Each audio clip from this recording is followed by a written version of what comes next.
Hey, welcome to EPN. My name is Victor Lucas, and we bring you the latest in everything cool every single day. I'm just going to put this down here. We're getting set up for a very cool stream.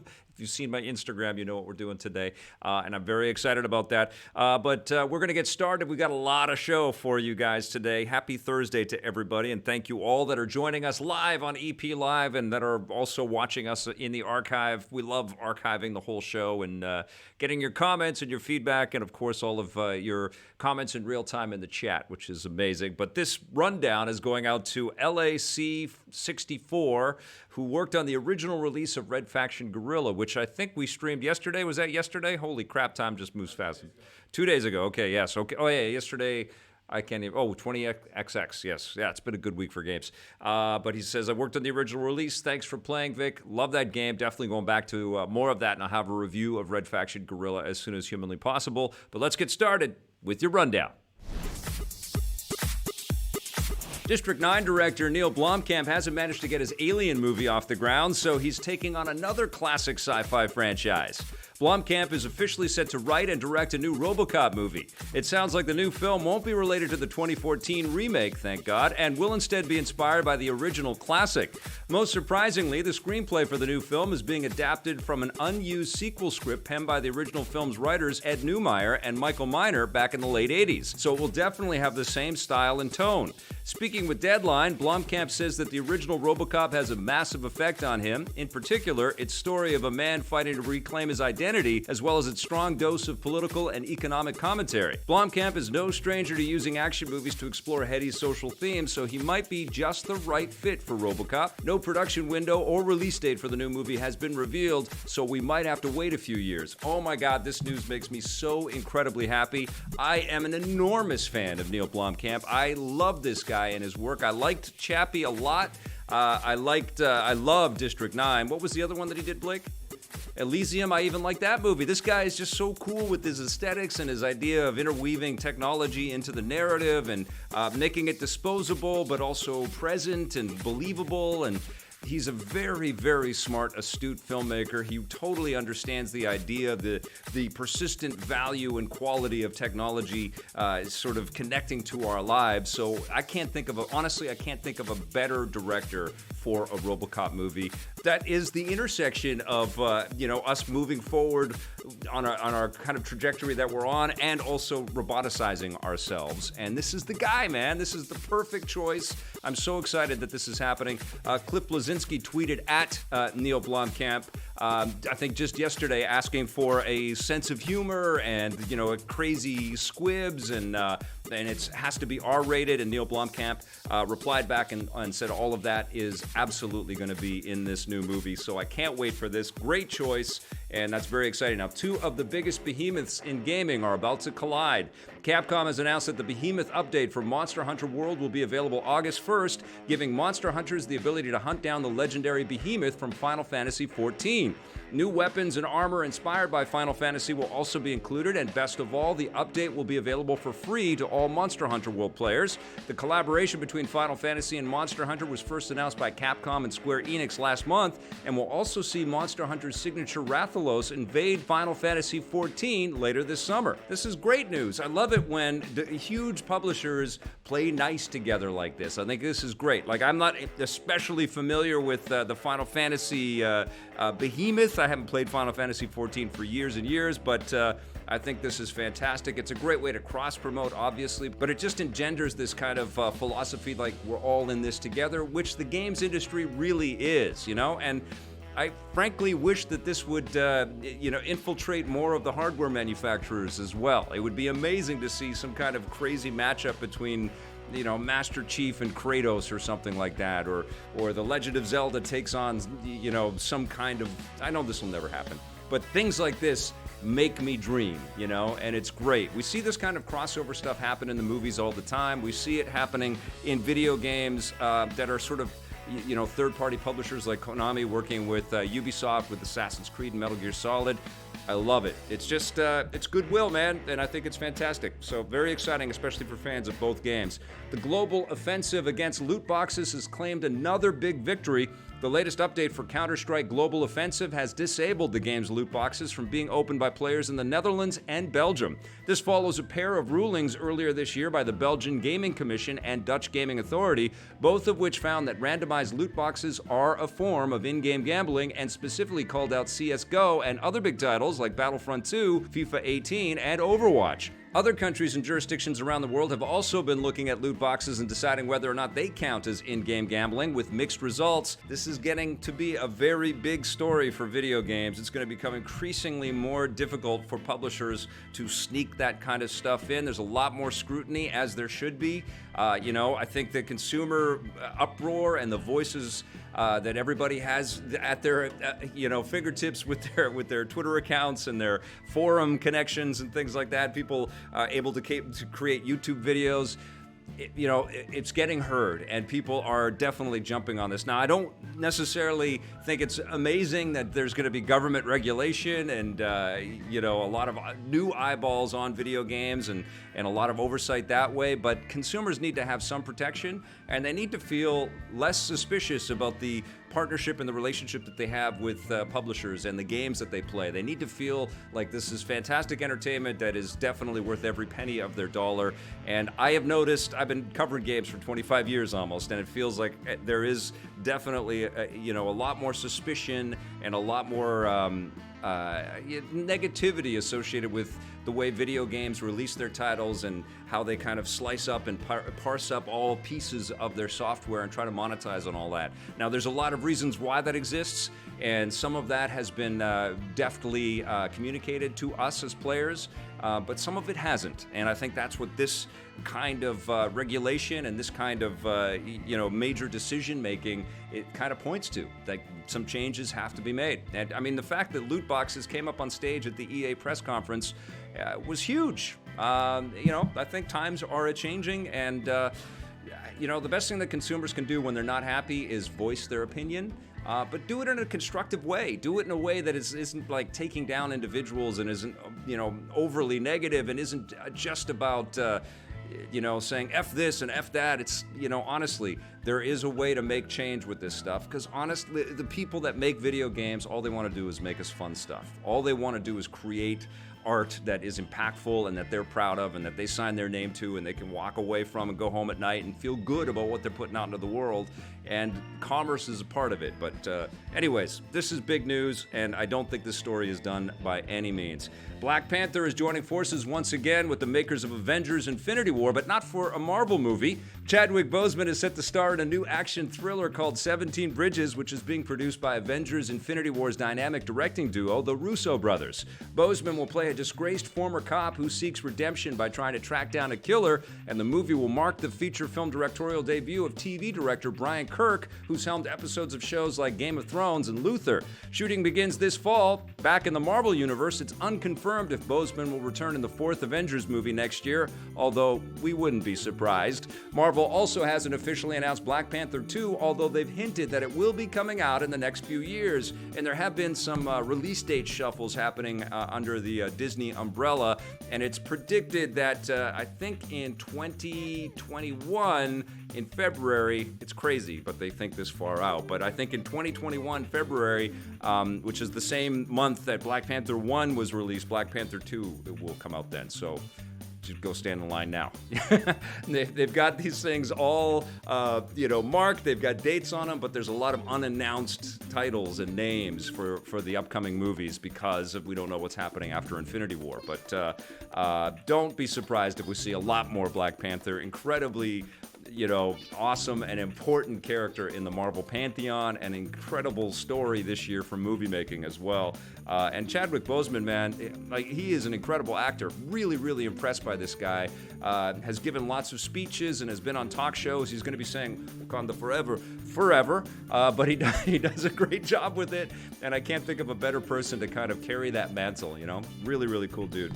All right, and before we go, we have a heroic and not so heroic early look at two new superhero superhero movies. Entertainment Weekly has released the first official photo of Zachary Levi as the DC superhero Shazam. As expected, it looks like the film will be going for a much more lighthearted and colorful tone than most of the previous DC movies. Shazam hits theaters next April. As for villains, Entertainment Weekly has also released the first photo of Samuel L. Jackson in the long-awaited Unbreakable sequel, Glass, where he reprises his role as the main villain. That movie arrives in January. I'm excited about both of these movies. I know you think I'm nuts to be excited about Shazam, but I've always loved that character. I used to watch the old Shazam TV show. I know, you've never heard of the old Shazam TV show, but it was pretty fun. I always liked this idea of a kid becoming a superhero. I think we get that a little bit with Tom Holland as Spider-Man, but it's so important to show young people having that level of responsibility and that level of opportunity to be that heroic, I mean, superheroes speak to kids. I don't know if you know any kids, but they probably are wearing a Captain America shirt or a Batman t-shirt or a hat with a superhero emblem on it. So when we get a kid superhero like Billy Batson becoming Shazam, it's really profound. It really registered. It registered on me when I was a kid, so I'm excited to see this being done. And it seems to be handled with the same level of, love and cheese and family fun that the property kind of deserves. My fingers are crossed. It would be a new day for DC if this is done with a light touch, leaning heavily into the Richard Donner direction, which Kevin Feige has suggested the DC movies really do. So I'm psyched about that. I'm also psyched about more in the Unbreakable universe. M. Night Shyamalan has done some sneaky, surprising things the last little while, and I was very impressed with what he did with Split. No spoilers, but you should see that. He's a cool filmmaker. I had the chance to meet him and interview him really quickly at MIPCOM not too long ago, and I was impressed, man. The guy's down to earth. He's had some hits, he's had some misses, but I love the Unbreakable universe, and I'm a big fan of Samuel L. Jackson. I can't wait to see this. I think it's going to be a lot of fun. So, yep, much more superhero goodness headed our way, but you're not surprised by that. What you might be surprised by is what's in this day in Everything Cool.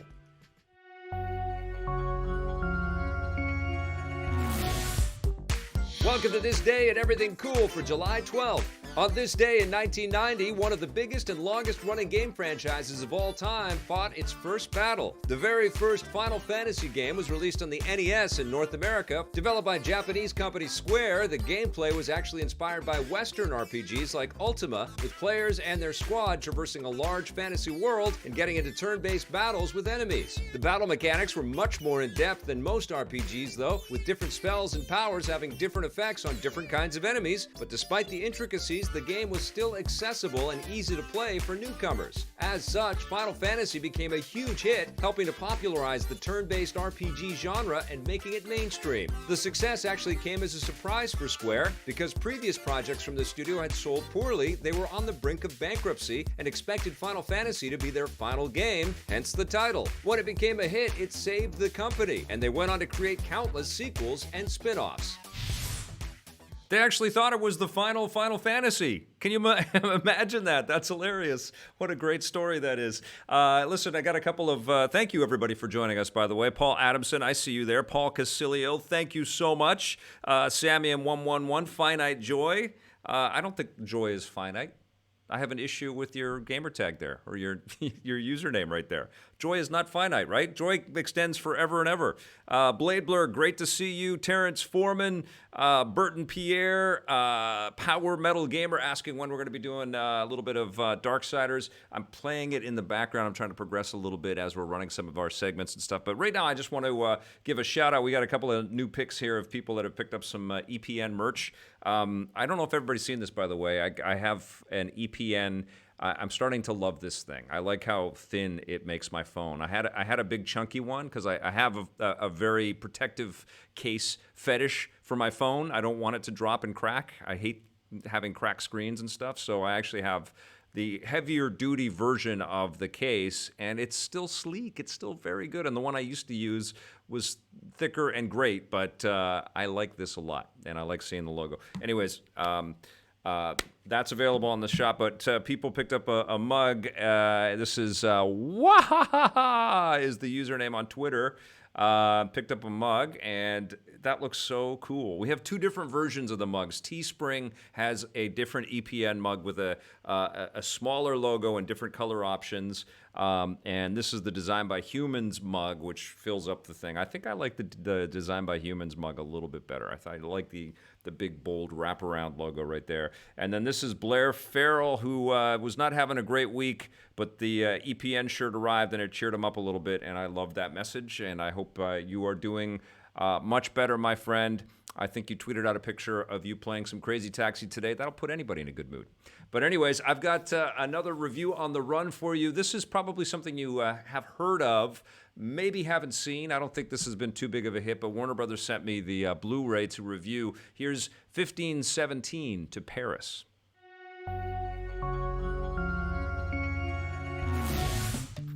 Clint Eastwood is making some very interesting directing choices these days. He directed a movie last year called 1517 to Paris. This is about the terrorist attack that happened in 2015 where a gunman got on a train hell-bent on killing lots of folks, and he was stopped by three Americans who thrust themselves in front of harm's way and took him down. And what Clint Eastwood has done with this movie is he cast the three people that were actually on the train that actually did this in 2015, and that's just a crazy idea, and some of it works, some of it doesn't. What? So Spencer Stone, Alex Skarlatos, and Anthony Sadler, three friends that sort of were from disparate parts of America. They went off to do different things and served in the military. Clint Eastwood on the behind-the-scenes stuff actually says that he cast these people because their faces were just too good, and they don't make faces like this, I think he famously says in there. And so he cast these guys, surprised his production team, because they were already full-on into the casting process. They had people kind of picked out for these roles, and he said, let's cast the people that actually did this thing, and then we'll put some of the people that got affected by the terrorist attack on the train, we'll put them in the movie too. Are you serious? Try as they might, these fantastic individuals are just not fantastic actors. I'm starving. Maybe it's like you're saying, like life's kind of catapulting you towards something. Right now it's catapulting me towards some hangover food. They're self-conscious, and you can kind of see it. And the kid actors in this movie aren't fantastic either. You know, Clint Eastwood famously likes to move things on at a clip, but Clint Eastwood always gets to work with super pros out there, and he gets his choice of the best actors in the world. It just doesn't gel. It doesn't come together as well as it should have. The Blu-ray's a little slight. Warner Brothers sent this out to me to review, and it was surprising to me. It has like this generic kind of, menu thing, and there's just like 2 5 or 10 minute little behind the scenes videos, and that's it. There's nothing there. You're just like no roundtable conversation, no sort of like where are they now. Like this would be ripe for a really full-length feature documentary on the making of this thing and where these people are right now. And I looked up Spencer Stone and his buddies up on Twitter, and I just saw tweets that the repercussions of their deeds and the effect of being a part of this Hollywood movie has led them to some really incredible parts of their lives. And I think it would have been interesting to have a documentary crew kind of follow these guys along. We do get a couple of glimpses into the people that were on the train, and we get their interviews sort of after the fact, after the movie has been produced and all that. And we realize that Clint Eastwood shot on the actual train, and he went to these locations, and the train couldn't stop because it was on a schedule, so they had to shoot and then get off the train and, shoot in platforms and then get back on a train. And, some of these people were actually shot at, and they're interviewed, and we get a real human sense of the tragedy that was that unfolded but also was avoided. The movie didn't do that well at the box office, and the critical reception wasn't that strong. Still, for me, sitting in my cave watching this and sort of soaking it up and seeing the personalized details on what these guys did, these young brave men did, it was really fascinating. I think if you're at all interested in the historical significance of this, or to see these real life heroes portray themselves in a movie, I think you'll get something out of it. I'm going to give 1517 to Paris a 6 out of 10. It's always tricky trying to keep up with the chat through all of this stuff. Thank you so much for doing that, by the way. But Comment, Vic, you showed the Mr. Glass, this is from Paul Addison, you showed the Mr. Glass photo, but did you notice that James McAvoy's character from Split is in the new flick too? Yes, that's a bit of a spoiler alert because more people need to see Split. Split's amazing. Yeah, I'm very, very excited about that. Did you see that coming, by the way? Everybody that knows what I'm talking about here, did you see that coming in Split? That was a great drop. Clint Eastwood probably doesn't give two shits about the behind-the-scenes things. Finite Joy, right there, living up to his name. Or her name. He's a curmudgeon. Finite Joy saying that too. Let's see. Samian111, Clint Eastwood is underrated as a director. I think people know how awesome he is. He's a pretty remarkable human being. I interviewed him, which is crazy. I interviewed Clint Eastwood at E3 because they were going to make a Dirty Harry game, and he was there. And the weirdest thing about that day, I think I've told this story before, he got up on stage at it was one of the, the conference rooms inside of the conference center, or a convention center, and Warner Brothers put on this big to-do, and they had executives from the movie biz and the video game stuff come up and talk about how Dirty Harry was going to be a great game. Then he got up, Eastwood gave a nice speech, talked about how excited he was. Don't know if it's true or not. But Lou Ferrigno was in the front row, and he kept asking Clint Eastwood questions about the video game, and all of the video game journalists that were in that room were like, why is Lou Ferrigno in this room, right? Why is he asking all the questions about the game? It was the weirdest thing. And then I interviewed Clint Eastwood after that, and it's like E3 is like that. It's just insanity. Evan M. asking, Vic in the chat, I've been thinking about The Last of Us 2. I know it's a long way out, and how hatred is a central theme. Do you think that means we will hate Ellie and Joel at the end of the game? I think and we see this in shows like The Walking Dead and even Breaking Bad, Sopranos, the Sons of Anarchy, The Shield. There's like when we explore the darkest that human beings can be, and we have these anti-heroes as our protagonists, and they have to do bleak stuff. Like there's the hardest stuff in The Last of Us and any of these stories is when they are killing other humans, and in a really not like self-defensive way, but like in a really just gross, destructive way. And I think you can point to each of those properties and go, that's where they crossed the line and made me feel sick to my stomach. It ups the drama, but yeah, it can really change the way that you feel about characters, which I think is okay. I mean, we're talking about incredibly proficient storytellers that are ready to push the envelope and make us feel things. It's okay. But you bring up a good point there, Evan M. Are we going to not care about the characters in The Last of Us 2 when we get there? That is a very big one. Listen, we're going to change and flip the switch from hatred to with great power comes great responsibility. Here's a look at Spider-Man Web of Shadows in our buried treasure.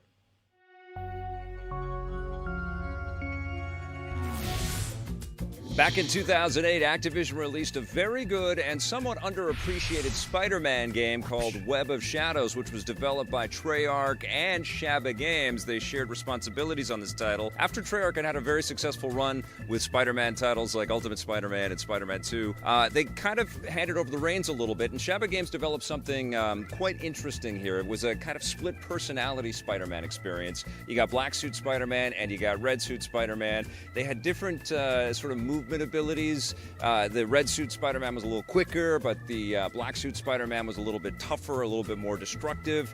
And then what they did with this thing is they interwove all kinds of great Spider-Man lore. The symbiotes invade New York City, and Mary Jane goes missing, and Spider-Man has to go and save her. And then he gets to meet with all kinds of characters from the Marvel Universe, which is great. So you have cameos from Moon Knight and Luke Cage and Kingpin and lots of other characters. It was a deep dive into I think the breadth of the Spider-Man universe, and that's what made it so compelling for me. I've always found Spider-Man to be the very best video game character. Even though he comes from another medium, he is an incredible character in video games just because moving as this character is just fun. Anywhere you go, you're having a good time just swinging around or sticking to walls or whatever you can do as Spider-Man. Just really cool. And the team on Web of Shadows understood that. The combat was pretty solid.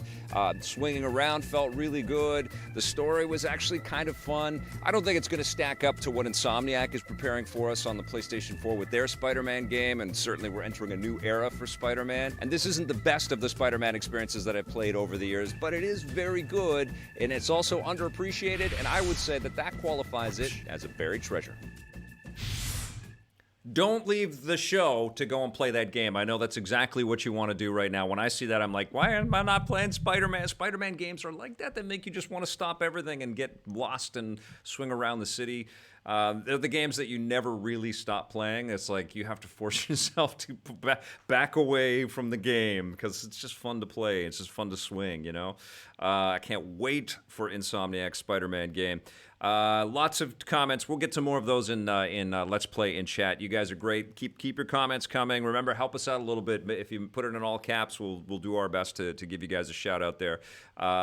Big Spidey in all caps, speaking of which, from Finite Joy, who is playing the game right today. Lots of good comments, Finite Joy. And Abby, I hope you are not the only woman in the chat. I hope there are other females that are watching the show right now. Let us know. Pipe up. Let us know. Raise your hand if you are a female gamer or you dig the content that we cover here on EP Live. And speaking of which, we have something very cool to talk about right now. Met the head of Sonic Team and one of the lead developers at Sumo Digital, and we talked about a brand new racing game that stars our favorite hedgehog.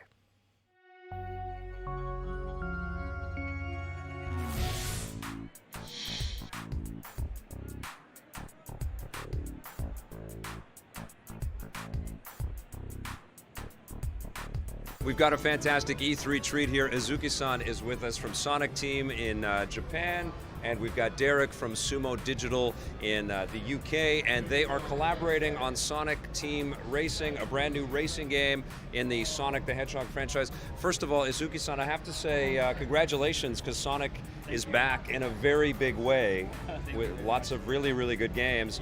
How long have you been working on Sonic games in your career? 私は92年にセガを入社しまして93年のソニック3からソニックに関わってます。 Well, thank you for all of those incredible Sonic games. Why does Sonic need to get in a car? He's very fast. そうですね。ただソニックとみんなが競争するためにはみんなイーブンな条件でレースしないとソニック自身も楽しくないので、今回はレースという形でみんなで競争することになりました。 Okay, that's going to be my easiest question. Okay. Derek, you guys worked on the fantastic Sonic and Sega All-Stars Racing Transformed. Those are all the words, right? Yep. Those are all the words? Hopefully in the right order. Oh, amazing. Oh, I love that game. I thought it was not just a love letter to Sonic the Hedgehog, but also all of these terrific Sega brands. Thank you. And you guys did a phenomenal job. What is this collaboration like with Sonic Team and building racing games with, this incredibly eclectic cast of characters? It's been a really fantastic experience for us, and I think, Team Sonic Racing, the racing part of it is something that Sumo has always done and always done to a very high standard. The Sonic part of the equation, Sega have helped us to understand what it means to be a racing game in the Sonic universe. Yes. I think the team aspects of it are something that we've had to collaborate to figure out for ourselves. Back in business, thanks! Let's talk a little bit about this idea. What was the concept for Team Sonic Racing from the beginning? Did it start with your team? レースゲームっていうのはどうしても一人対全員みたいな形でみんながライバルとして戦うのが通常のレースゲームなんですけども、そうではなくて友達同士で一緒に協力しながら他のライバルたちと戦うというゲームが作りたくて、今回のチームメカニックっていうのを考えました。 I think the team racing experience, whilst it does add that layer of depth for expert players, there's a lot of subtleties to the way the team play works that will take people a long time to figure out and maximize their strategies. Yes. But then it's also a thing that allows you to play along with people who are maybe not as skilled at the game, and you can help them. You can help them around the tracks. You might be a great racer, but between you and your your teammates, you can actually end up winning as a team because you can kind of help pull them up and improve their performance by offering them items, helping them to use their team ultimate, and different things like that. So it's a cooperative racing experience. Yeah. And that's not done. Nobody does that. How was that for you guys to kind of build that as a concept? It was really hard, but really interesting. The difficult thing about an arcade racing game is that players have already got a lot going on. You know, you're drifting, you're performing stunts, you're firing items around. So the challenge was to find a system that would allow people to work as a team within that without giving players like millions of things to do that would require like extra buttons and extra fingers and all the rest of it. So what we did was come up with a set of team actions that people can perform in races that allow them to think about the race in a more kind of strategic way, that allows kind of options that you can't get in other racing games, but in a way that doesn't increase the complexity but manages to add depth to the game. Do you envision that a team of 3 will go split screen on one TV and then get online and play against other teams like that? そうですね、特に私も3人で一緒にモニターの前でプレイしてネットワークで他のチームと対戦するというのが一番おすすめです。There are a lot of hardcore Sonic fans and a lot of hardcore Sonic racing fans. So let's get into some of the, the extended experience that you're going to like. What will the experts sort of get out of playing Team Sonic Racing? So one of the things we've extended from the Transformed is the boost system, which used to allow you to get up to 3 levels of boost. We've now extended that up to 5 levels of boost. Wow. And you can not only get them via stunts and drifts, but also by team play as well. Mm-hmm. And the thing that we've added is the ability to combine all of those actions to get up to that level 5 boost. So you can do things like drift into a stunt, drop back into a drift, into a team slingshot to enable you to build the maximum level of boost. That's a very, very hardcore technique that only the very best players are going to be able to access, but it's something we wanted to make sure was available for those players. Similarly, a lot of the team play, the Team Ultimate, there's a lot of subtlety to exactly when you should use it, swapping items. Similarly, there's advantages to swapping items at certain points and swapping certain types. So there's a lot of little touches in there that I think the expert players, as they play the game more and more, will discover and realize, that the game has a lot of strategic depth, as well as being a great immediate arcade racer. As you're building this game, are you working with the Sonic team folks and they're giving you feedback, or are they coming up with design pieces and then saying, is this something that your artists and programmers can build for us? Describe the process a little bit. I think we did a bit of both, actually. I mean, the idea generation tend to come from both Sega and Sumo, mm-hmm. and then just discussion about which of them fits within the game. And again, it comes back to if it's something about the Sonic universe, then obviously Sega knows what things are appropriate to the Sonic universe. Yeah. In terms of the racing experience, Sumo are able to lean on our experience and say these things might or might not fit in a racing experience. So it's been a very heavily collaborative thing. I have to ask how Sonic Team views Sumo and how your group sort of decided that this was a developer that you wanted to partner with and share your very precious intellectual property with. スモーデジタルさんとはオールスターシリーズで、テニスとあとレーシング2タイトルすでに一緒にやってる経験もありますので、今回のソニックで、レーシングをやるという件に関してはもうまさに、スモーさんのそのレーシングのテクニックっていうのをすごく活かしたゲームにしたいということで、声をかけました。Well, I can't wait to play. Keep up the great work. Thank you so much. Thank you. And I'm a big fan, so I can't wait. Thank you. Oh, can you feel it, guys? Getting into some good chats here. This is a super fun day today. Thank you so much for joining us. We are building expectations and hype and anticipations. That's the word I'm looking for Darksiders. I'll be streaming a little bit of that. I've already skipped some of the story stuff, so we're going to get right into the action. Blake is going to read the Wikipedia on this so he can tell you all about the story on it. Because I forget. I just know that you're playing one of the Four Horsemen War, and you do a lot of killing.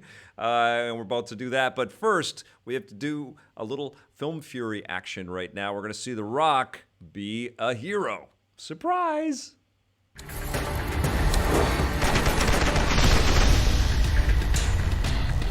I'm Johnny Millennium, and this is The Rock. How's it going, everybody? I mean, Victor Lucas. This is Film Fury, and we just came out of a Skyscraper. Yes, we did. To see, to talk about this movie, which is called Skyscraper. Yes. And it stars The Rock and Nev Campbell. And let me say, I hadn't seen Nev Campbell for a while. Yep. I used to watch her in the old show Catwalk. Right. And then Party of Five. Wow. We're that old. Someone's got a crush on Nev Campbell. I did have it. You know what I did? I must admit. She was great. She was great. She still is great, yeah. She is great, and she's actually actually very solid in this movie. She Yes. plays The Rock's wife, and they have a couple of kids together, and The Rock plays The Rock, who has to save Yeah. the kids and the family. And the skyscraper. Yes. Yes, from terrorists. They cut off his leg, though, and so now The Rock has a fake leg, and he still has to run across one of those giant cranes And jump into a building. Jumps into a burning building, the tallest building on Earth.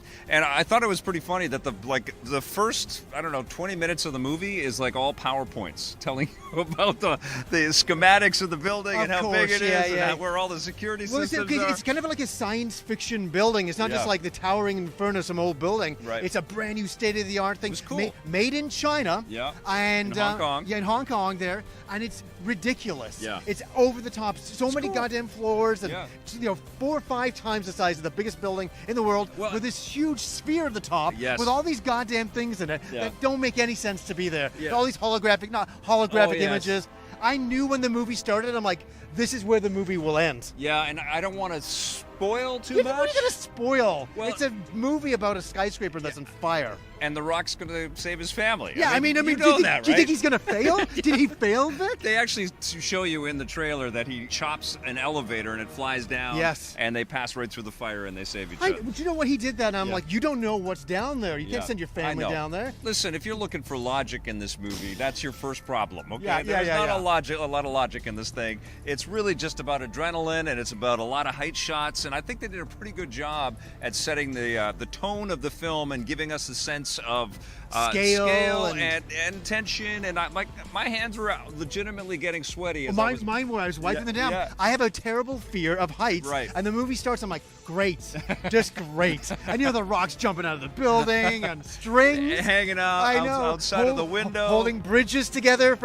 Oh my God. It's ridiculous. It It's is like so ridiculous. And what's funny about The Rock is like he's such a competent, Guy. charismatic guy. Yeah. You know, like a really interesting dude, but his body is so super heroic that it doesn't do him any justice. I know. It's like when you make a movie with him, it's like, well, no one would believe that you actually walk on planet Earth, so we have to give you some stuff that no other human being can could do. And it just makes it so unbelievable. The most heroic person on this planet would not even do one of these things that he did like 20 of in this movie. Right, and honestly, like he's been through hell already. That's why he lost his leg. That's what the whole setup of the film It's is. so dumb. And so he's anti-gun. So he's kind of like so Batman dumb. with a fake leg who loves duct tape. And there's actually a sequence in this thing where he's climbing on a building. duct tape. Like Tom Cruise in that movie, in the Mission Yeah. Impossible movie, except he's got duct tape all over. I know. I was just like, what am I watching? I think duct tape might have paid for a little product Maybe. placement in I know there. he's taping Yeah. up his own, but you can never have enough duct tape, I think he said at one point. There was a sense of believability in this building, like with Yeah. the stuff that's happening in Dubai, and we know that there are massive buildings. They can and, make these things, and for they sure. can make them, and honestly, like there's a big chunk of the world's scientists and stuff that think that we're going to have to kind of Build up or something. as the the population. Well, I'm keeps having a growing rock and in every growing. building, man. Right. 'Cause we need him. Because it'll be on fire in a second. But these terrorists, not saying what they wanted one thing, and they had to blow up an entire building to do that. I mean, it was so disgustingly gross and ridiculous and over the top. Yes. I didn't like the villains. I thought the villains were super lame. The Chinese girl who's on their side, Yes. who's really evil, she was cool as hell. She I was liked her. cool, but that was also like the stereotypical femme fatale that's going to kick everybody's ass. liked her, though. She was solid. Like Yeah. the performance-wise. She was more interesting than the main bad guy. Yeah, absolutely. He was just a stereotype. Yeah, there are a lot of stereotypes Right. and a lot of predictability. And Oh, it's yeah. amazing that John McTiernan's Die Hard I is know. referenced so often in movies. Nothing has come close to Die Hard. Nothing has ever edged close to Die Hard, no. except maybe some of the elements in 2 and 3 were almost like the first Die Hard. But Die Hard 1 is so seminal. And you can't, like, if you're going to encroach on that territory, Well, you you know- have to escalate. And all they do, it's like that was the perfect hamburger, like the first Die Hard. Yeah. And this is like a, 4-stack In-N-Out burger with all kinds of sauce. It's like too much. Well, and it's not BS. only did they copy that movie and a Yeah. whole bunch of others, right at the beginning and right at the end, I'm like, Enter the Dragon. This is going to be Ridiculous. Enter the Dragon. Yeah. And it was an Enter the Dragon fight sequence. Which has also been ripped off a million times. And it's I know. such a cheesy cop-out It was sequence. so and it's cheesy. like, you Because- guys have never seen this Because before. the problem is, in the top of this sphere where that is created, Yeah. what is the point of that? No. There's no point. It's so dumb. And there's a ton of green screen around all of that stuff. And Yeah. honestly, there's a lot of green screen where you're, trying to believe that they're that high, but it's all rendered and it's all CG. And still, a competent job, interesting effects. I actually like San Andreas more than this movie. Did you yeah, see the no, I earthquake one? didn't. No. That was a pretty fun movie. No, this is a marginal up from Rampage, and that's not saying much. It's a marginal up. So I love the Rock. Maybe next month's Rock movie will be a tick better too. I What is wanna- next month's I- Rock? do Is you there know, another I one wanna- next I month? want to see the Rock tackle. Do you know what? I was saying? Wouldn't it be funny if he was in a remake of the Twins? Yeah. Doing something like that. Sure. Like Yeah. or he's pregnant in the next movie. Yeah. I think he already did the Tooth Fairy already, didn't he? He's hard not to love this guy though. I like the Rock. Yes, and I like and The the Rock. movie is not. It's not the worst thing you're ever going to see. It is the shits. You think? Yeah, it's fucking Just- terrible. Well, I just think it's forgettable. I don't know. It's beyond forgettable. It's garbage. I don't know. Like there's Was the some movie garbage? The sequences- movie was garbage. Totally. These guys, they haven't even seen any of it. Yeah, and they're already calling it. Okay, I'm with those guys too. No, what are you going to give Skyscraper, my Oh, friend? I'm going to give it the shittiest of shit scores. Well, that would be a 0. Are you giving it Well, a 0? no, I'm not. But I'm going to give it a shitty score. I'm going to give it a 5 out of 10. Okay, so an average film. I liked it a little more than that. Gets a 6 out of 10 from me. Yeah, you're very generous. Shocker. The Skyscraper's pretty predictable. I bet you could have predicted that. Maybe not the scores. The Rock, we still love him. But there was a good comment under one of the Film Fury, viewers on that channel commented and said, The Rock has got to pick his movies a little bit more wisely. He's such a good performer, and he's such an even at the Universal Pictures message about this film, the way they describe it is they say international superstar Dwayne "The Rock" Johnson stars as I forget the character's name. It's so forgettable, but. He is an international superstar. It's ridiculous at what a big, huge star The Rock is. And the guy's absolutely right. Like, he's got to be a little bit more choosy. All right, we are going to play Darksiders, the Warmastered edition on the PlayStation 4 right now. I've been playing it a little bit. It's freaking fun, guys. This is such a cool game, and it looks like a great rendition of the game. It was on sale. I don't know if it still is on sale on the PlayStation Store, maybe the Xbox Store as well. For like $5 or something like that, ridiculously inexpensive. So even though I have the original Darksiders game and it's handy and I beat it, I'm playing it again because this is too damn good. So let's stream some. Blake's going to come over here and join me. He's going to tell us the story of this game because I forget it. But I remember that Mark Hamill's in this game, and you are a frickin' badass who can turn into an even bigger badass. You are one of the 4 horsemen of the apocalypse. And remember, you can play along with us in the chat room and give us some comments and messages and questions, and we'll do our best to get to those. And I'll try not to die too often. And we'll see how far we get with a little Darksiders Warmastered edition. And Darksiders 2 is out there. Blake, see if can everybody. All right. It took me a while to get the game framed up. I had it framed up wrong. Oh, okay. And Darksiders 2 is out. And so shout out to THQ Nordic, who is effectively bringing back some of our beloved things. They did that Red Faction Guerrilla remastered thing that we did the other day, which is ridiculously fun as well. And they like giving them goofy names like Warmastered Edition. I like it. And what's the D-Blob one or the D-Blob one? Because that was a redo.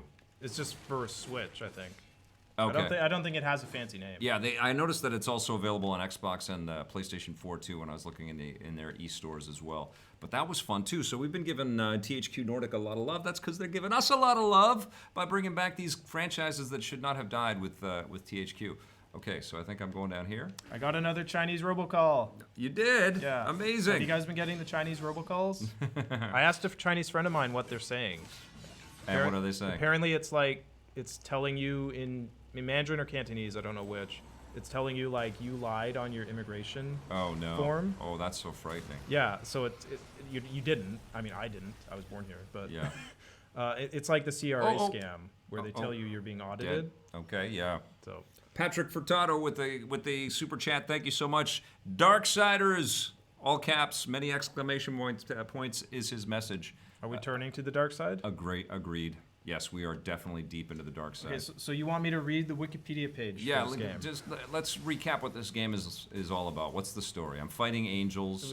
I'm one of the gonna say it demons. from memory and see how right I am. Okay. So from memory, I haven't looked it up yet. I think it's something to do like the rapture has happened, Okay. and you're one of the 4 horsemen of the apocalypse, and basically all the humans are dead, or almost all of them. And are I'm dead. looking for my 3 bros. Yeah, and you're Yeah. fighting. You're from hell, and you're fighting heaven's angels Yeah, look at this. for something. So that's what I remember, and I'm gonna Joe- read the Wikipedia article. And Joe Madeira, I hope I'm saying his name right. Joey Mad did the art for the game, or the sort of concept illustrations, and built a studio with Vigil. Recently worked on Battle Chasers, Night War, which is a very cool game. We played Battle Chasers. Yeah, we didn't did. we? Yeah. It's a very cool game. And I don't know if he's involved with Darksiders 3. I think he must be. I mean, I feel like this is his I feel like when baby. I googled his name, Yeah. I saw Darksiders 3 in there. Okay. But I have the Wikipedia page. Okay. Okay. What do they say? Under plot, Yeah. story. Since the beginning of time, the kingdoms of heaven and hell have waged war, Cool. with neither side ever being able to gain an advantage over the other. Right. Thus, in time, a mediator group named the Charred Council arose to maintain order and balance. To this end, they created the Warrior Brotherhood of the 4 horsemen of the apocalypse, war, Right. death, strife, and fury, to intervene and enforce their laws where and when necessary. Amidst the conflict, humanity emerged. Foreseeing that humans would be integral and contribute to the balance's stability, I don't know what that means, the council declared them a 3rd kingdom, the Kingdom of Man. The council brokered a truce between heaven and hell. The 7 seals were created to be broken when the Kingdom of Man was ready for the end war. Is this from the Bible? I don't know. In the present day war, I Liam just threw a O'Brien- taxi cab at this giant. Awesome. In the present day war, Liam O'Brien arrives on Earth where the final battle appears to have begun. Armies of angels and demons wage war with mankind caught in the middle. Okay. Confronting Abandon, Troy Baker, the general of Heaven's army, War discovers that the other horsemen have not arrived and the 7th seal has not been broken. Surprised by War's presence, Abandon is killed by the demon. I think they're just... They're doing like the later in whole game. thing. Yeah. I Okay, think so- that's good. Yeah. Question: have you fellas? It's not okay. Sunday school, so Yeah. I'm not going to keep reading.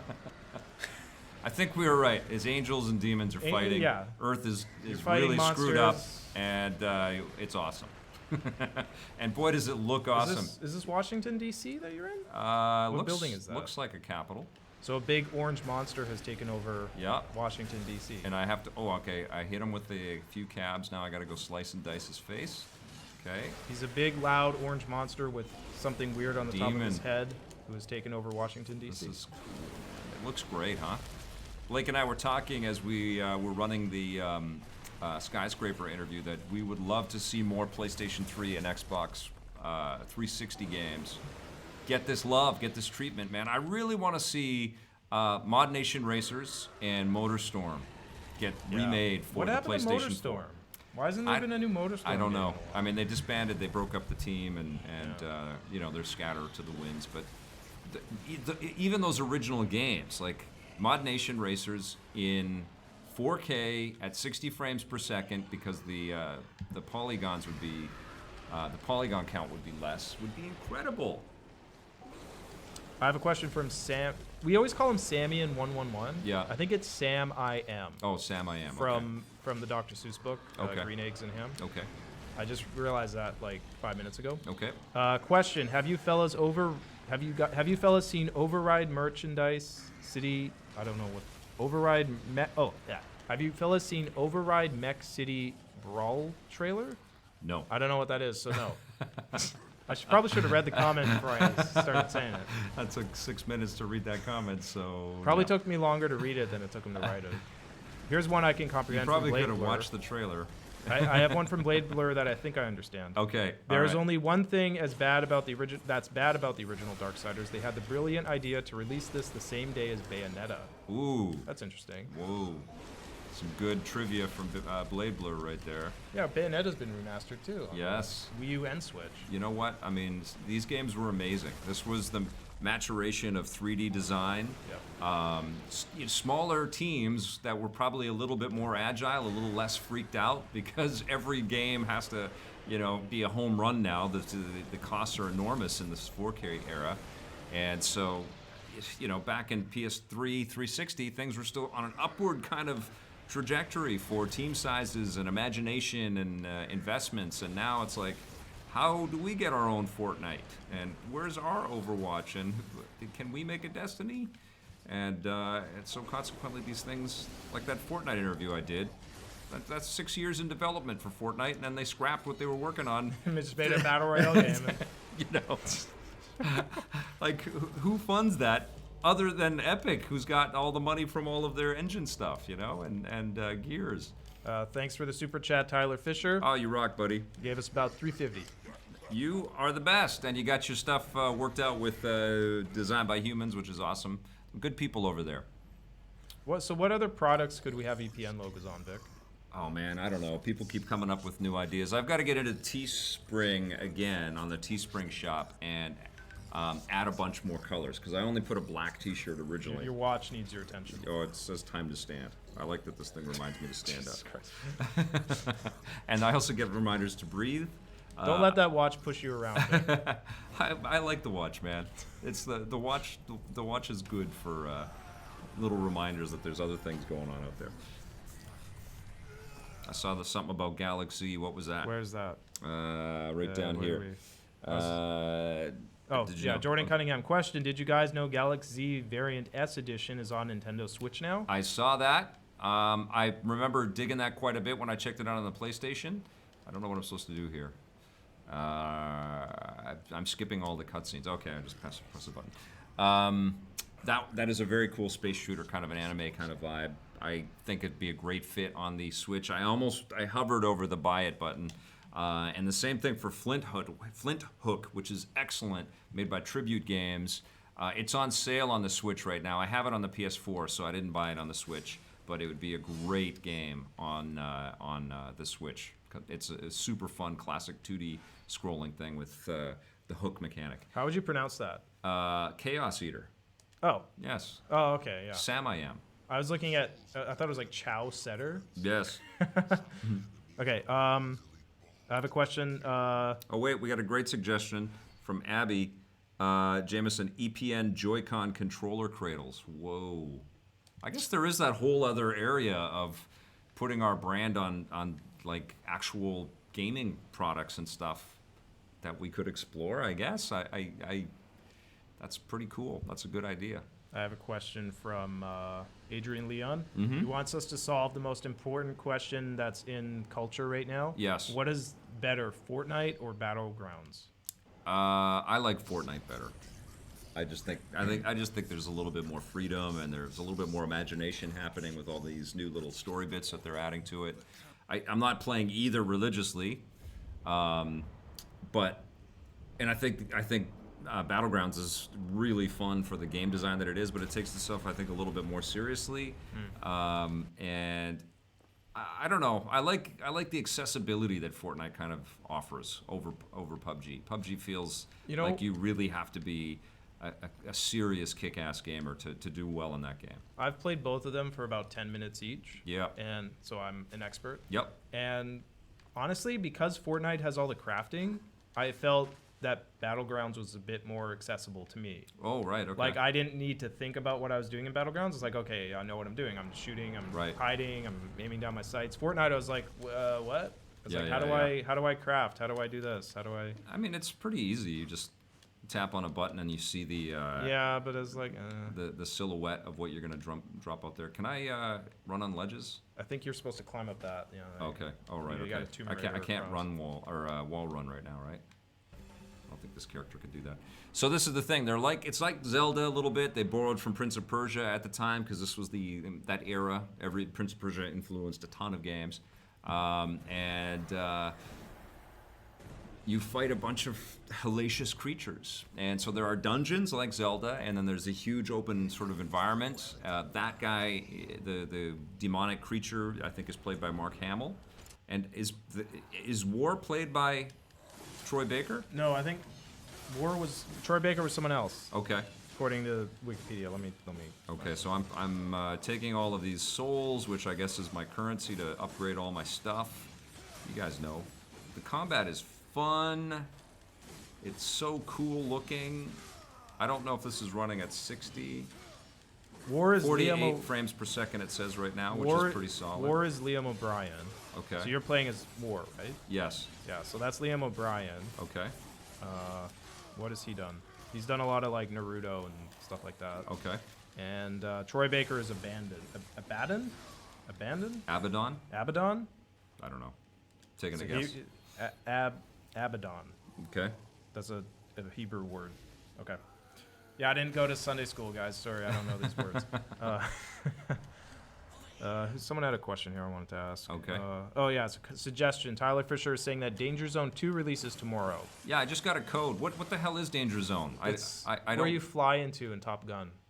Yeah, I know that. I know that Danger Zone. Is that what the game is? I don't know. I just got a code for that. Let me Google it. Maybe we'll stream that tomorrow. Tomorrow's Friday, right? That sounds like a good Friday game. Won't it be like some really intricate like RPG? Or okay, I googled Danger Zone. And I just got the Kenny Loggins song. So let me. Okay. I don't think that's it. Let me put Danger Zone game. It's Danger Zone 2. Three Fields Entertainment. Oh, it's that racing game. Oh, okay, cool. From the former Burnout people. Okay, fantastic. Remember we did a story on it in the rundown. Yes, okay. The former Burnout devs formed a new studio and they made like 5 racing games already. Okay, so it's like the Burnout Crash experience. Yeah, you're just crashing the whole time, yeah. Yes, I'm waiting for the Onrush code. I want to play that game. That's the Codemasters game, which... am I just doing loops of this? I think you were already here. Of this top level? Where am I You're supposed to go? Where are you going? Oh, I see it. I gotta go through here. Okay, what do I do? Smack it with your sword. See what happens. Okay. Throw this. I see. Okay, so there's souls or... The souls coming at you remind me of in Crackdown when you get the orbs. Oh, yeah, I remember that. That was an elevator filled with people screaming. I remember that sequence. It's the best. This game is great. Yes, because all around this calamity are humans that are trying to figure out what the hell is happening to the Earth. No pun intended. Incredible game. And right now I'm playing it on the regular PlayStation 4 because our stream can't go too high with a PS4 Pro, which I imagine this runs rock solid at 60, but this is at 49 frames per second, which is pretty good. It looks great. Taz is asking, is there any game that you have played religiously? I guess that just means played a lot. I haven't like worshipped a game, except for Half-Life 2. You know, I've played the Arkham games and the Uncharted games and the Burnout games and the Spider-Man games and the Prince of Persia game. I mean, I play Zelda. I play everything that I can. I play so many games, but there are games that I have beaten more than once and I keep going back to and I play just for fun.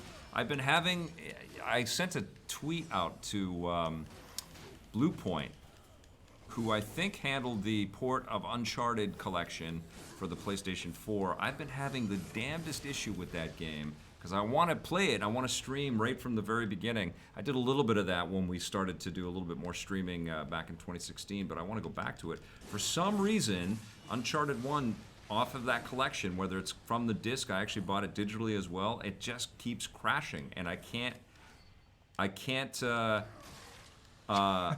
play the game. And so every time I play, it crashes me out, and it's so frustrating. I didn't hear back from them. So if anybody from Bluepoint or Sony is watching this, please solve my problem. I don't know what it is. I've deleted the software, deleted my saves, tried the game on a bunch of PlayStation 4s and the Pro, both as a disc and as digital code, and it's the only PlayStation 4 game that's ever done that for me. So there's something wrong, and I think it's probably some kind of confliction with the updates to the PlayStation OS. Does anybody else have the game? Actually, this is a great way to... If anybody else has the Uncharted collection, please pop that into your PlayStation 4 and see if there's any issues with you running that title and get back to me either here or on Twitter, okay? I'd be very curious. I'll let you know when the chat catches up to you. Okay. Blade Blur, yes, I do like your useless trivia. D9000 question: well, who makes the best feeling combat in video games? He says my Ninja God. Theory. Yeah, Ninja Theory is pretty rad. They're pretty I guess, amazing. From Software, if you're into that kind of thing. For the Souls and Yeah, Bloodborne. Bloodborne. Yeah. I mean, it's hard because if you're talking about like a fighting game. Yeah, I mean, I love Soul Calibur. That's the game that that just feels like butter to me. It's just so fluid. I think he probably means like this kind of game, the combat. I really liked the combat in Breath of the Wild. I thought it was good. Yeah, it was fun. I enjoyed it. It was emergent, you know. It was physics based, Yeah, which I and thought was it cool. was like it wasn't just, you know, you had to actually. I think the classic God of War games were pretty sensational. Sony Santa Monica did an amazing job sort of training us with that freedom. Bayonetta. You know what? I think it's platinum. Yeah. I think it's platinum. Yeah. I think right now the diversity in the titles that they've made, I know, like Vanquish Insomniac. is crazy. Insomniac's pretty good. Vic. Insomniac's amazing. And who's And Ready Rocksteady for Arkham. and Sly Cooper. Sucker Punch. Yeah. Yeah, with They're Infamous. pretty good too. Yeah. Although with them, it's more about traversing the environments and making that feel fluid. That is a really, really, really big question. I don't know if there is one You studio gotta that we go can all. all agree on. They're all good. Yeah, All the ones we mentioned are good. yeah. I mean, these guys did an amazing job. Remember, like, Vigil came out of nowhere, and then they made this. And they blew our minds. And I love stories like that. And now Vigil is nowhere Yeah.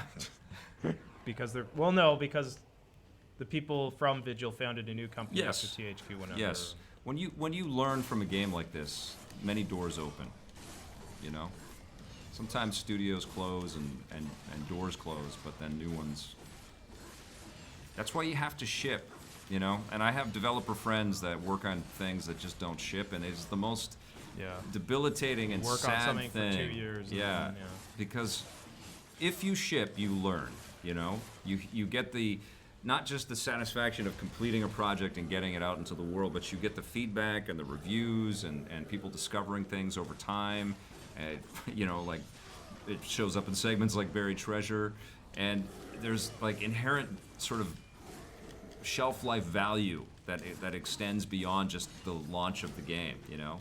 And if you don't ship and you don't experience that, or if you do ship for a long time and then you work on a project that takes forever and doesn't ship, I don't think there could be anything more frustrating than that. Especially if, and I know there's one particular developer that I know that shipped a ton of games, and then he ended up working with a studio that just could not finish, and he eventually left because it was just so frustrating. He was used to shipping 1 or 2 games every year, and then it was like I know who you're talking about. years and years and years of waiting, and Is that studio's closed down now, isn't it? nope, still going. Okay.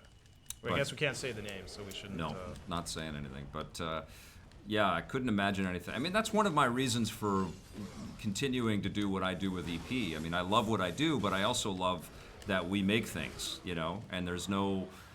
I love making things, you know. I hate talking about making things. Hitting the publish button is always very satisfying. Right? Yeah. Yeah. And when completing we had a things TV and- show, going home and watching it on TV. Shipping that a night show. is always satisfying as well. Yes, it is. Blade Blur is saying Uncharted 1 did not crash on him. Okay. No And issues. Blair Farrell, he knows his name, Blair is Farrell. saying the same thing didn't happen to him either. Okay. It's so weird. I don't know what's going on. Maybe it's because of the different types of games. I mean, I have so many games installed and uninstalled. Maybe I have to I had to reformat delete, my. you always have too many games on your system. I had to delete like 3 games to install this today, Vic. Yes. So you gotta. Well, I mean, in that particular case, there's room on the drive. So, but maybe it is the amount of times I've touched the hard drive with software. Maybe I have to reformat and re-download again. It's like it's all fragmented. It could be. I mean, it's like, it's honestly like, you know, I review tons of games, so I have a lot of stuff going through there. Did they license the Johnny Cash song about the apocalypse for this game? Because that would be perfect. I don't know. It's that good song, question. the man comes around. It's in every zombie movie. Right. It would be perfect for this. Oh. Phew. Okay. So hold one. Oh, okay, cool. That's right. I have power-ups. Did you watch? Question from Blair Farrell. Did you watch the hour-long plus documentary on Vigil Games? No, I didn't. Was that the one by Enthusiast? I think it's Gamumentary, or they? Yes. Yeah. I don't know who they are. I saw some of. Somebody sent me the code to that, and I watched a little bit of it, and I liked some of it, but I didn't stick with it. So, I got to go back to it. All right. What do I do? What do I do? This guy's tough. Oh, here's about your Uncharted thing from Paul Adamson. Yeah. Forums on the Uncharted collection suggest that you rebuild the database on your PS4. Okay. I don't know. Is there a thing you just press a button to rebuild database? There must be. Yeah. So did you not Google the problem, Vic? No. That's what you always got to do is just Google it. Right. Someone else in the world has probably had the same. No, I did not Google it. I chose to have a live stream and brought it up in the middle of our Darksiders playthrough. I let Paul Adamson Google it for me. Thank you, Paul. I will rebuild my database because I want to stream some Uncharted. I was at my mother's house on the weekend, and whenever I go over, she always has problems. Oh, with yes, the I computer. know. Yes, I know that very well.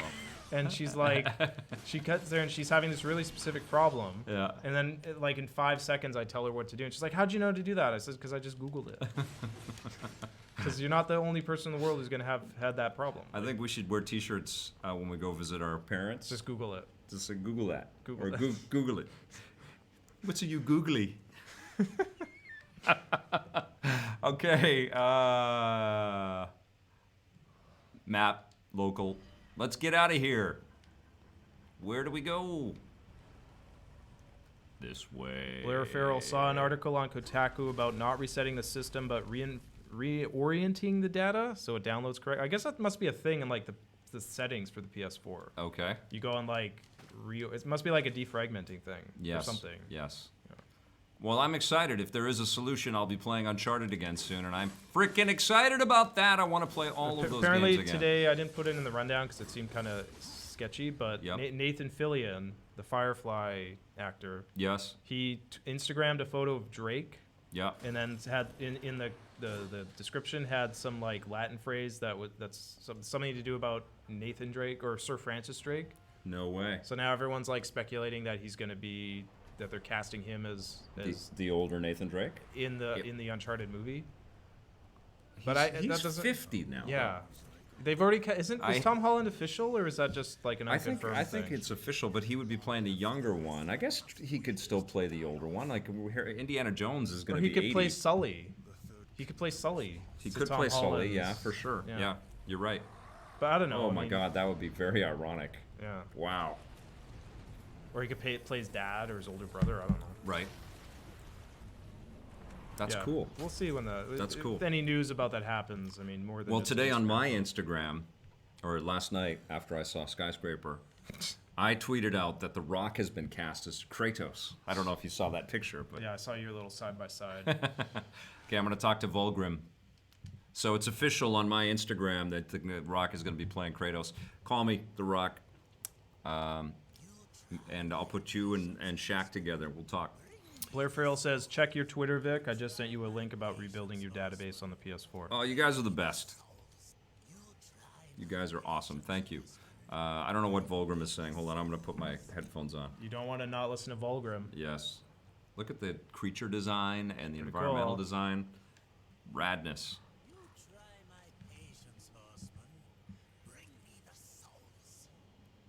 Oh, this is Mark Hamill right here.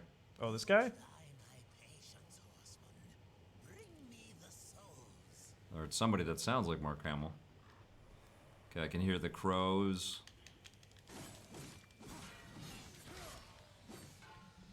Okay, where do I go? Where do I go? Question from Doy Owen. Can you recommend a game that will make me feel as happy and relaxed as watching an episode of Bob Ross? I don't know, like what? Flower. Fez is pretty relaxing, I found. Yeah, Fez is cool. Journey. Yeah, any of that Game Company game. Flower is incredible. I don't know if you guys have played that game. You can get it on your phones now. It's on Android and iOS. It's beautiful. And I love Journey. What are some other good relaxing games? I think Breath of the Wild is pretty chill, man. Yeah. Until it isn't, but it's pretty chill. And you know what? This sounds crazy, but Grand Theft Auto. That sounds crazy. Part of the reason why I like that game is You get after a chased long by day of work. cops. No, if you don't want to do anything bad, Yeah. if you go into Grand Theft Auto Online, you can Yeah. turn off your damage so Yeah. that you can't use a gun, you can't hurt anyone else, and no one else can hurt you. Okay. And then if you just want to drive around or fly around and not get into accidents and not run people over, it's really relaxing. It's just like that sounds good. It is like it is a very you just sit there and sort of zone out, and if your friends join you, you can sit and chit chat and just drive around in a car, Oh my God, you can destroy everything in this game. or you can do that. This is very satisfying to me, destroying these trees, because in every freaking racing game I play, the trees are indestructible, and it drives me nuts because I can drive through everything. Yeah, fuck those trees. Except the trees, and it's like it stops you dead in your tracks. I was playing The Crew 2, and I'd be going off road, and then I'd go bomb, bomb, bomb, bomb. I've been keeping And then up you or just hit a beating tree. everybody. Hit a tree, bomb, 8th place, and it's like what? I've just gone through like a truck and a house, and then I hit a tree. It's like bonk. It drives me nuts. So it feels very good to just cut them in half. Okay, so I don't know what I'm doing. Let's go back and talk to Volgrim. I'm supposed to go get something. Oh, people are talking about Johnny Depp in the chat. What's going on? I don't know. Did he do something? I think it's when you mentioned how old Nathan Fillion was. Right. Because he's the same age as Johnny Depp. And now, like, people are talking about Johnny Depp's personal shit. Well, I don't think Nathan Fillion's as old as Johnny Depp. Is he? No. Well, I think he's How old is Nathan Fillion? I think he's like 47, 48. Johnny Depp is 55, 55. yeah. And how old is... Johnny Depp's going through some stuff, man. I don't know. Did you read that Rolling Stone interview? I think Johnny Depp's been going through some stuff for a while. Yeah. And we only just found out about it recently. Well, no, because remember he used to destroy hotel rooms and stuff when he was an up-and-coming Yeah, he still actor. does. Yeah, Nathan Fillion is 8 years younger than Johnny Yeah. Depp. I don't know how we started talking about Johnny Depp in the chat, though. Sometimes the chat goes off on tangents. I hope Johnny Depp pulls it together. He's such a cool actor. I love his work. I mean, Is he, though, Vic? No, he is. Like, he's really good. Like, he's not always really good. He's good at making, like, goofy caricatures. Well, and I think what's happened is this is like TMZ talk, but I think he got into too much substance stuff. And I've never, honestly, he's never done anything as an actor that's made me like, wow. Really? Ed Wood?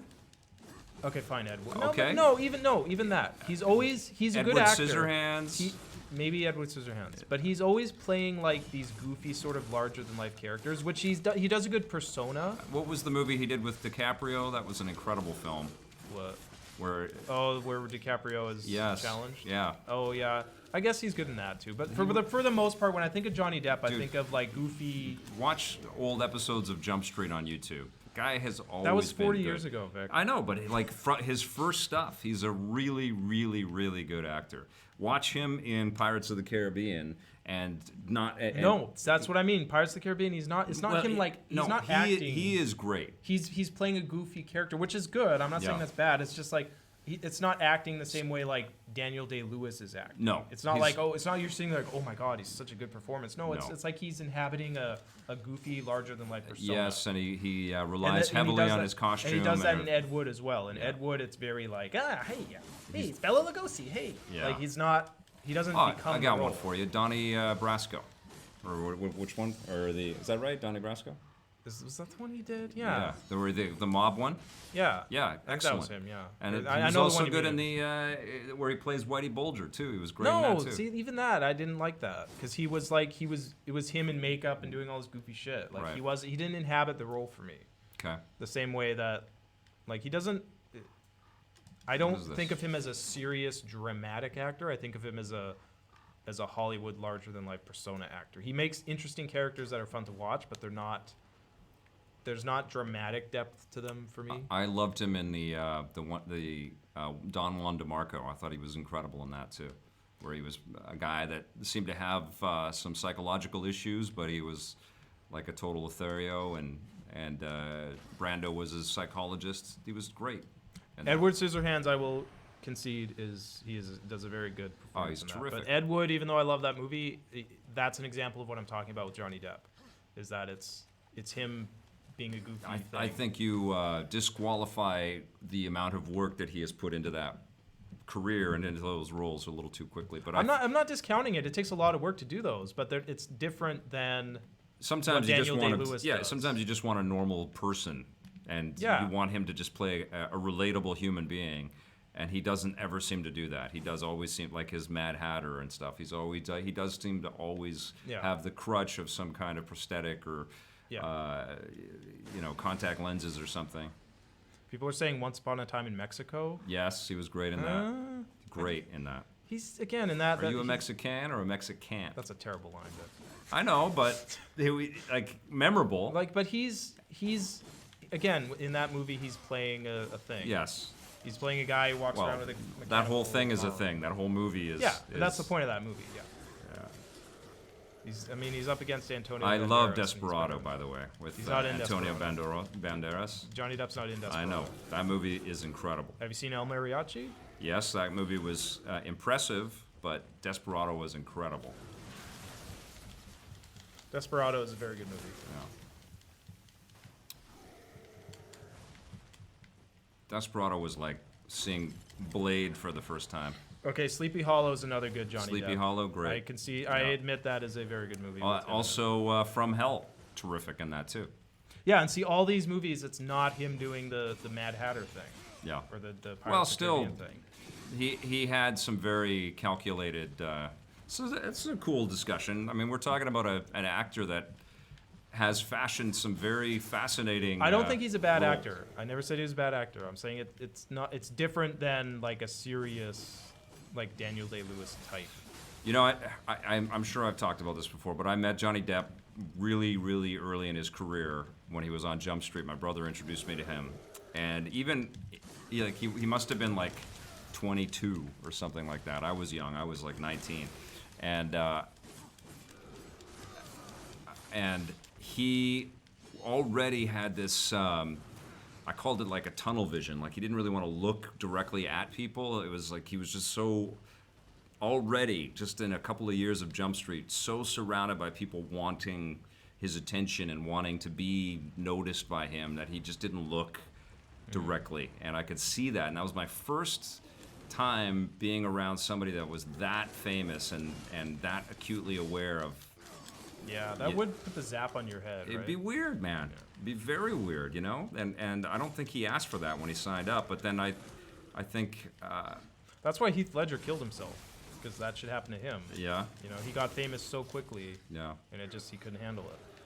Well, it's definitely taken a lot of mind-altering substances that can affect all of that. You know, clearly those decisions and stuff. But it was very interesting. He was very nice and he was very personable, and I definitely had a good memory of meeting him. But I noticed that he was so young and already so. Kind of over it, you know. It was like, wow. Can't you just hit those with your sword? Yeah, I guess so. Let's see.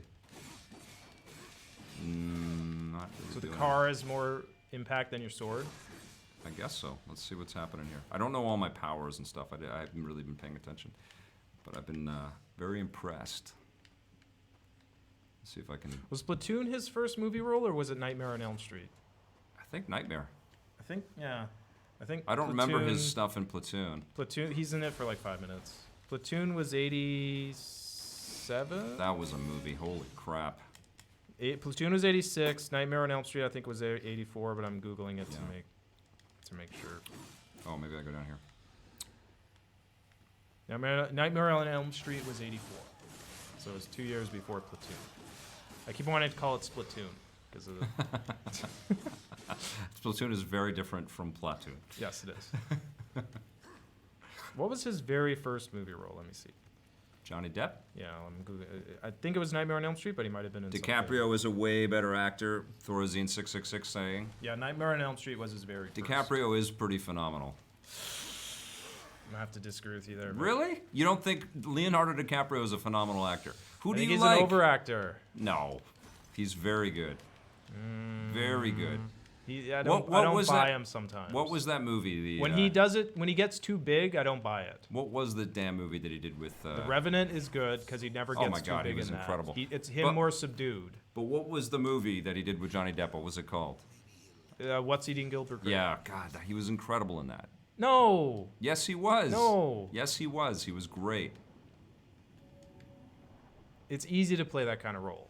Ah, man. That Leo had. No.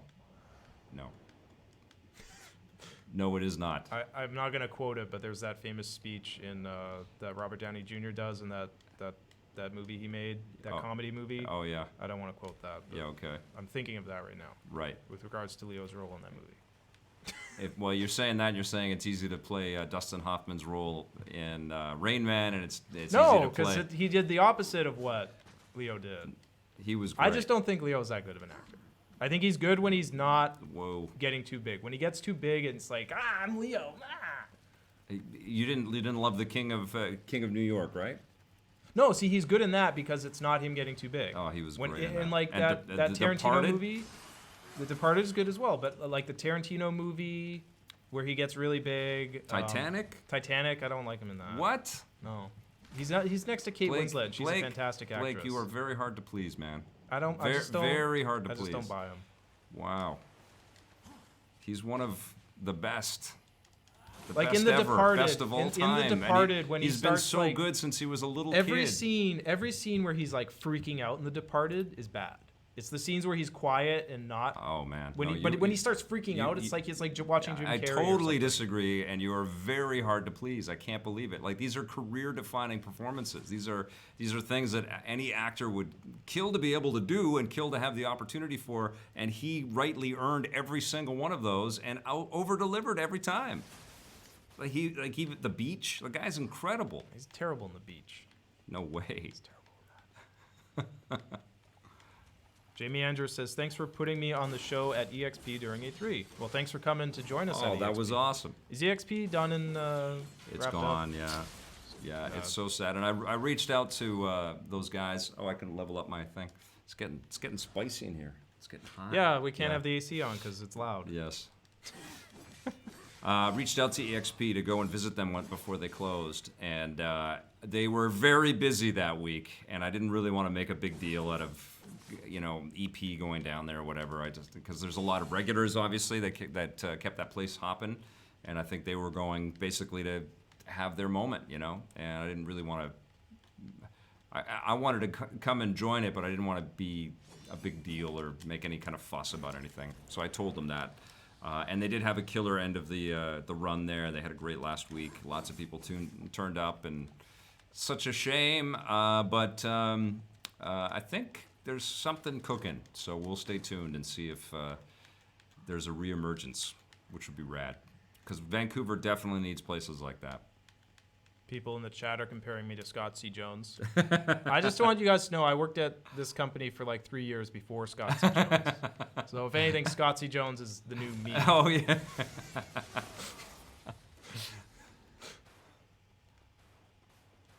Well, I think you have to tell people, this is the new rule, okay?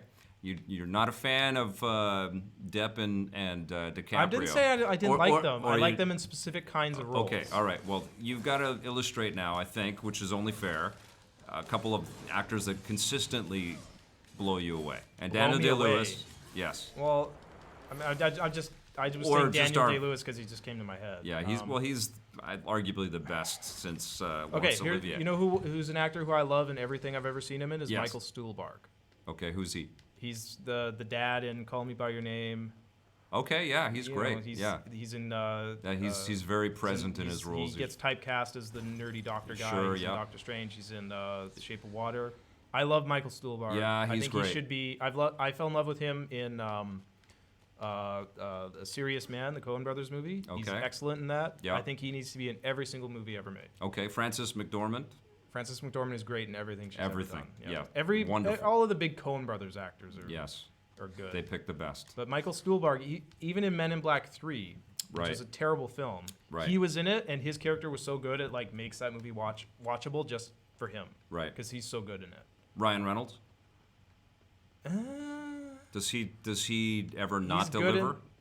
In the goofy rom-coms he does. I mean, he did that movie where he was buried. I think it was just called Buried.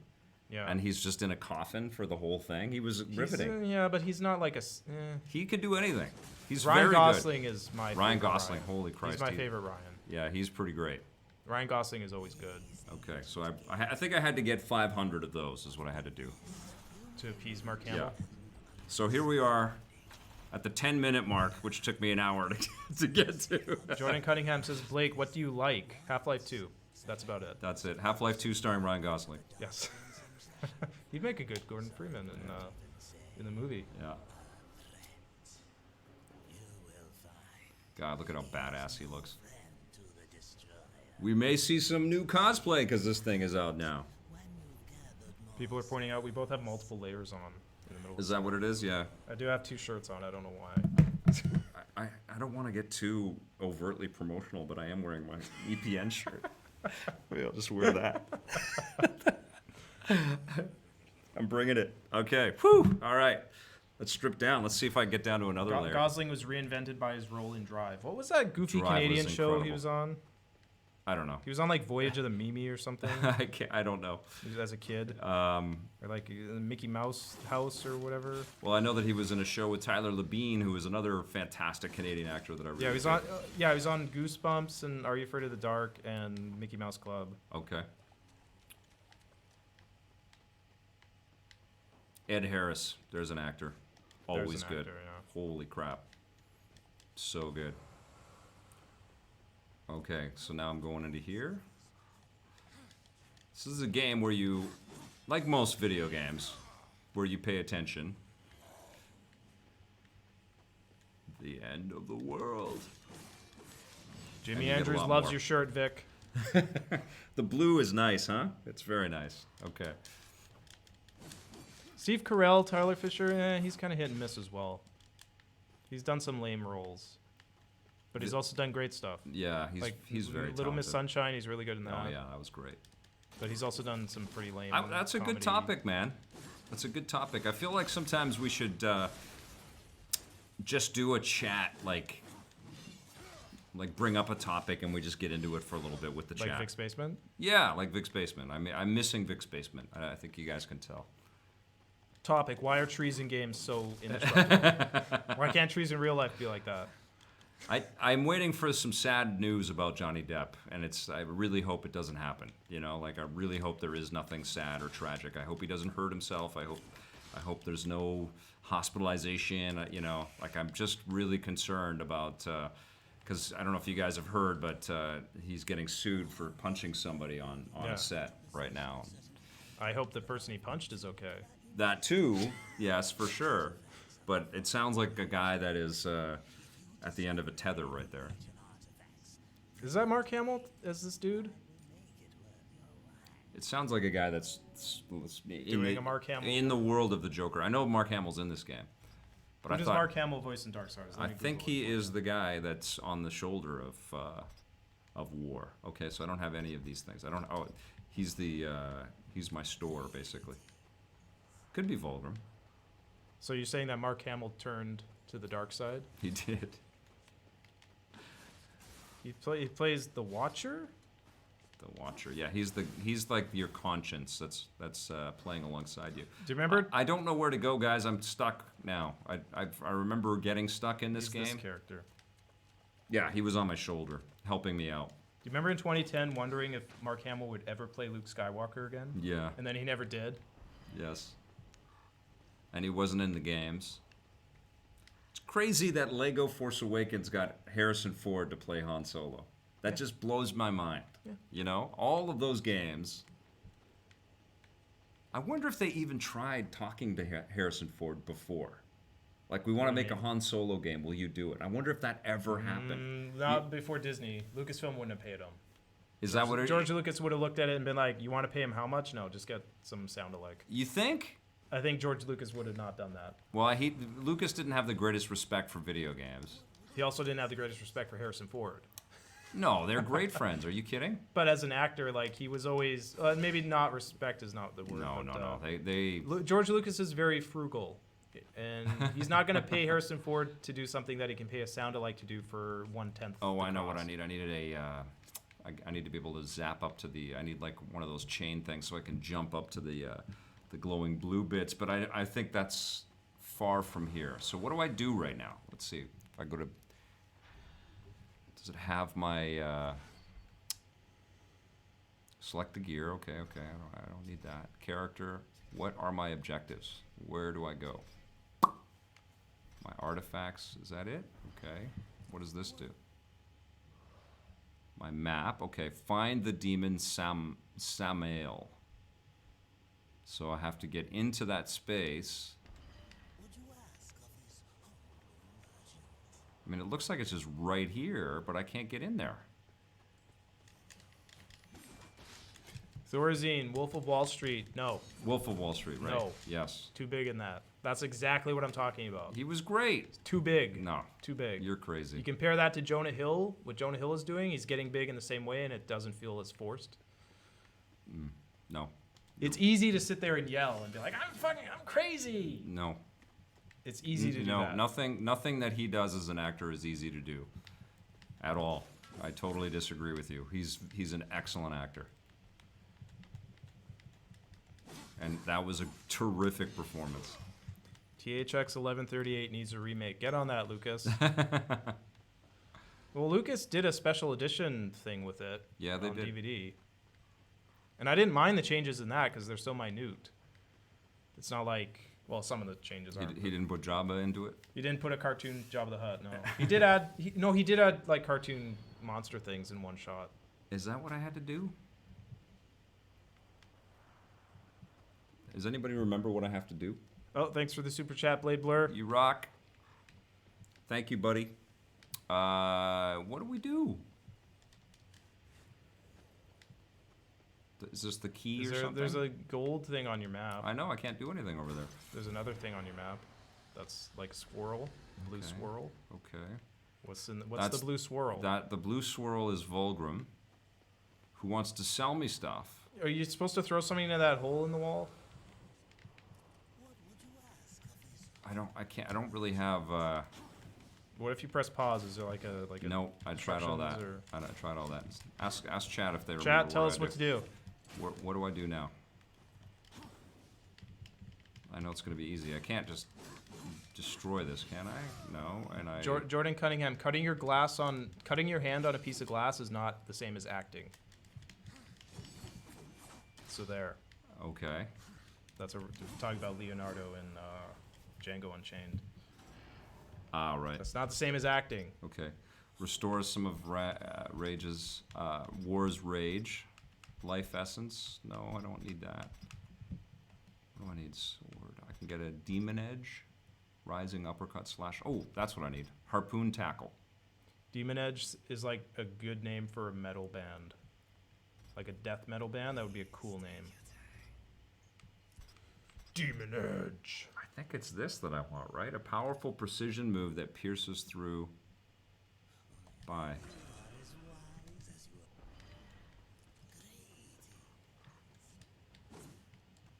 So how do I use that? Question, does anyone miss Soul Blade? The game before Soul... We talked about Soul Blade in our interview with Yeah, we did. Soul Calibur people. I don't miss it. I like Soul Calibur better. What's the difference? I mean, Soul Calibur is just the same thing, but newer, right? Yes, Harpoon Tackle. Okay, it's just a tackle. It's not a harpoon, okay. Okay, Jordan Cunningham is following up saying, I meant he didn't mess up his performance when he accidentally hit his hand. Okay, that means he's a professional. I never said he wasn't. I never said he was unprofessional. I just don't think he's as good an actor as people make him out to be. When he's getting big, anyway. When I like him in subdued roles where he doesn't say anything. Like The Revenant is good because he doesn't talk.